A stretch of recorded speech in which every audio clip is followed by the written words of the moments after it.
레위기 4장. 여호와께서 모세에게 말씀하여 이르시되 이스라엘 자손에게 말하여 이르라. 누구든지 여호와의 계명 중 하나라도 그를 범하였으되 만일 기름 부음을 받은 제사장이 범죄하여 백성의 허물이 되었으면 그가 범한 죄로 말미암아 흠 없는 수송아지로 속죄 제물을 삼아 여호와께 드릴지니 그 수송아지를 회막문 여호와 앞으로 끌어다가 그 수송아지의 머리에 안수하고 그것을 여호와 앞에서 잡을 것이요. 기름 부음을 받은 제사장은 그 수송아지의 피를 가지고 회막에 들어가서 그 제사장이 손가락에 그 피를 찍어 여호와 앞 곧 성소의 휘장 앞에 7번 뿌릴 것이며 제사장은 또 그 피를 여호와 앞 곧 회막 안 향단 뿔들에 바르고 그 송아지의 피 전부를 회막문 앞 번제단 밑에 쏟을 것이며 또 그 속죄 제물이 된 수송아지의 모든 기름을 떼어낼지니 곧 내장에 덮인 기름과 내장에 붙은 모든 기름과 두 콩팥과 그 위의 기름 곧 허리 쪽에 있는 것과 간에 덮인 꺼풀을 콩팥과 함께 떼어내되 화목제 제물의 소액에서 떼어냄 같이 할 것이요. 제사장은 그것을 번제단 위에서 불사를 것이며 그 수송아지의 가죽과 그 모든 고기와 그것의 머리와 정강이와 내장과 똥 곧 그 송아지의 전체를 진영 바깥에 버리는 곳인 정결한 곳으로 가져다가 불로 나무 위에서 사르되 곧 재 버리는 곳에서 불사를 지니라. 만일 이스라엘 온 회중이 여호와의 계명 중 하나라도 부지 중에 범하여 허물이 있으나 스스로 깨닫지 못하다가 그 범한 죄를 깨달으면 회중은 수송아지를 속죄제로 드릴지니 그것을 회막 앞으로 끌어다가 회중의 장로들이 여호와 앞에서 그 수송아지의 머리 안수하고 그것을 여호와 앞에서 잡을 것이요. 기름 부음을 받은 제사장은 그 수송아지의 피를 가지고 회막에 들어가서 그 제사장이 손가락으로 그 피를 찍어 여호와 앞 휘장 앞에 7번 뿌릴 것이며 또 그 피로 회막 안 여호와 앞에 있는 제단 뿔들에 바르고 그 피 전부를 회막문 앞 번제단 밑에 쏟을 것이며 그것의 기름을 다 떼어 제단 위에서 불사르되 그 송아지를 속죄제의 수송아지에게 한 것 같이 할지며 제사장이 그것으로 회중을 위하여 속죄한즉 그들이 사함을 받으리라. 그는 그 수송아지를 진영 밖으로 가져다가 첫 번 수송아지를 사름같이 불사를 지니 이는 회중의 속죄제니라. 만일 족장이 그의 하나님 여호와의 계명 중 하나라도 부지 중에 범하여 허물이 있었는데 그가 범한 죄를 누가 그에게 깨우쳐 주면 그는 흠 없는 수렴소를 예물로 가져다가 그 수렴소의 머리에 안수하고 여호와 앞 번제물을 잡는 곳에서 잡을지니 이는 속죄제라. 제사장은 그 속죄 제물의 피를 손가락에 찍어 번제단 뿔들에 바르고 그 피는 번제단 밑에 쏟고 그 모든 기름을 화목제 제물의 기름같이 제단 위에서 불사를 지니 이같이 제사장이 그 범한 죄에 대하여 그를 위하여 속죄한즉 그가 사함을 얻으리라. 만일 평민의 한 사람이 여호와의 계명 중 하나라도 부지 중에 범하여 허물이 있었는데 그가 범한 죄를 누가 그에게 깨우쳐 주면 그는 흠 없는 암염소를 끌고 와서 그 범한 죄로 말미암아 그것을 예물로 삼아 그 속죄 제물의 머리에 안수하고 그 제물을 번제물을 잡는 곳에서 잡을 것이요. 제사장은 손가락으로 그 피를 찍어 번제단 뿔들에 바르고 그 피 전부를 제단 밑에 쏟고 그 모든 기름을 화목제물의 기름을 떼어낸 것 같이 떼어내 제단 위에서 불살라 여호와께 향기롭게 할지니 제사장이 그를 위하여 속죄한즉 그가 사함을 받으리라. 그가 만일 어린 양을 속죄 제물로 가져오려거든 흠 없는 암컷을 끌어다가 그 속죄제 제물의 머리에 안수하고 번제물을 잡는 곳에서 속죄 제물로 잡을 것이요. 제사장은 그 속죄 제물의 피를 손가락으로 찍어 번제단 뿔들에 바르고 그 피는 전부 제단 밑에 쏟고 그 모든 기름을 화목제 어린 양의 기름을 떼어낸 것 같이 떼어내 제단 위 여호와의 화제물 위에서 불사를 지니 이같이 제사장이 그가 범한 죄에 대하여 그를 위하여 속죄한즉 그가 사함을 받으리라.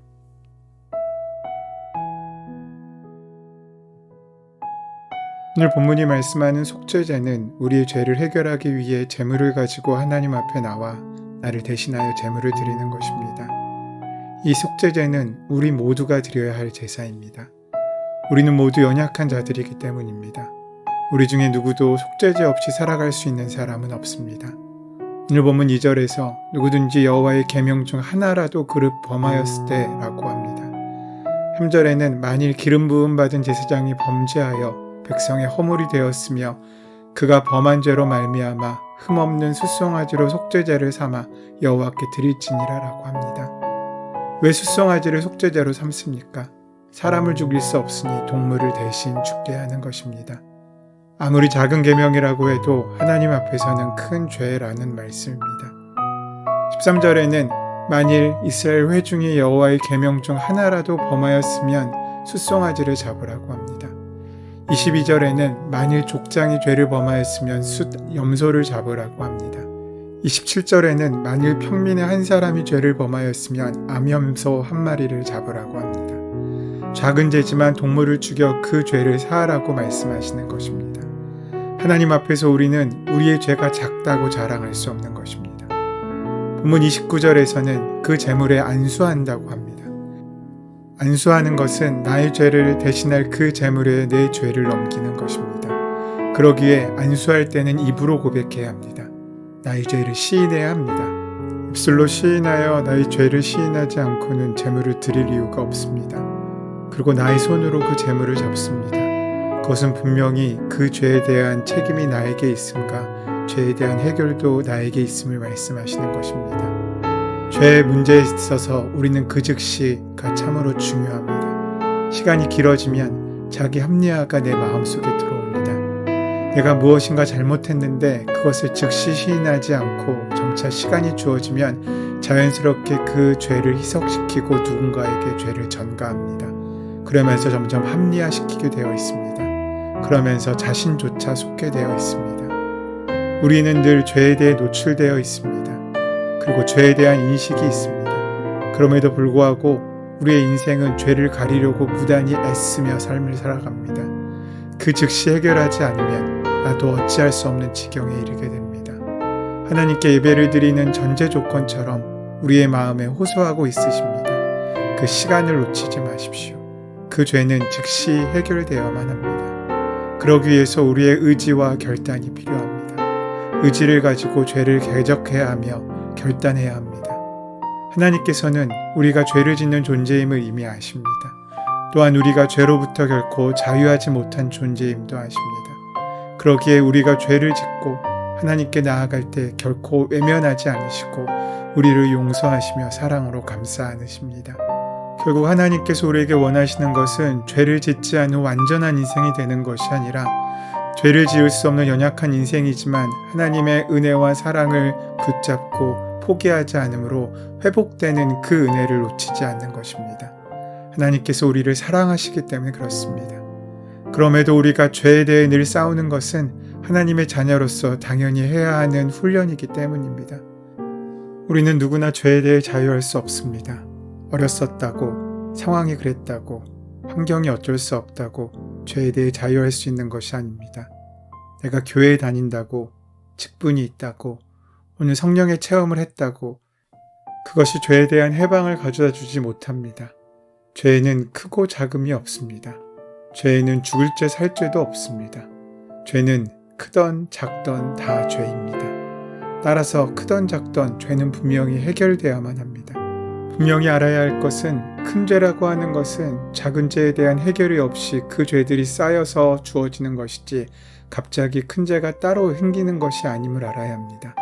작은 죄의 해결이 큰 죄를 막습니다. 그러하기에 작은 죄를 해결하는 실천이 필요합니다. 큰 실천도 작은 실천에서 출발하기 때문입니다. 우리는 죄 해결과 하나님의 은혜를 구하기 위해 다른 사람, 다른 모임에 우리의 그 모든 책임을 미루지 말고 내가 직접 무릎 꿇어야 합니다. 은혜를 얻기 위해서 의지를 가지고 우리의 무릎을 꿇어야 합니다. 세상의 손해를 감수하고서라도 은혜를 위해 나의 버릴 것은 버려야 합니다. 지금 하나님께서 하지 말라고 버리라고 하신다면 미루지 말고 실천해야 합니다. 우리의 속죄를 통해 구원에 이르는 속죄제는 하나님께 존귀함을 받는 깨끗한 영혼을 우리에게 허락합니다. 속죄의 제사는 현재 교회에서 드리는 예배와 흡사합니다. 그런데 그 속죄제가 참되려면 온전한 제사가 되려면 필요한 것이 있습니다. 회개는 말의 고백이 아니라 삶의 변화여야 합니다. 아무리 많은 은혜를 받았다고 해도 그것을 표현하고 삶을 통해서 드러내지 않는다면 그것은 회개일 수 없고 구원에 이를 수도 없습니다. 아무리 좋은 생각, 아무리 좋은 원리, 원칙을 가졌다고 해도 그렇게 살지 않으면, 그렇게 표현되지 않으면 그것은 아무것도 아닙니다.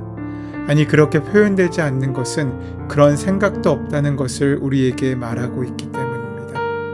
도둑이 깨끗한 영혼을 갖게 되었다고 해도 그는 여전히 도둑입니다. 그가 도둑에서 회개한 자로 넘어가기 위해서는 그간 자신이 해왔던 일을 중지하고 멈추는 데서 머물지 않고 더 나아가 남을 돕고 남을 희생하며 자신의 것을 헌신하는 데까지 나가야 합니다. 제 아무리 떠들어도 실천하지 않으면 우리에게 주어지는 것은 없습니다. 오늘 속죄제의 사람을 원하시는 주님께서는 바로 우리가 하나님 앞에 죄를 고백하고 죄를 해결받는 사람이 되기를 원하십니다. 그 하루가 되시는 은혜가 함께 하시기를 소원하고 축원합니다. 은혜의 주님, 우리가 의에 줄이고 목이 마릅니다. 우리와 함께 하셔서 오늘 하루 주님의 은혜를 쫓는 삶을 살 수 있도록 인도하여 주시옵소서. 우리 주 예수 그리스도의 이름으로 기도드립니다. 아멘. 이제 오늘 주어진 말씀이 나의 말씀으로 만나지기 위하여 함께 기도하는 시간 갖도록 하겠습니다. 우리 마음의 욕심과 걱정들, 모든 기도의 제목들 주님 앞에 온전히 맡기고 함께 기도하는 시간 갖도록 하겠습니다. 함께 기도합니다.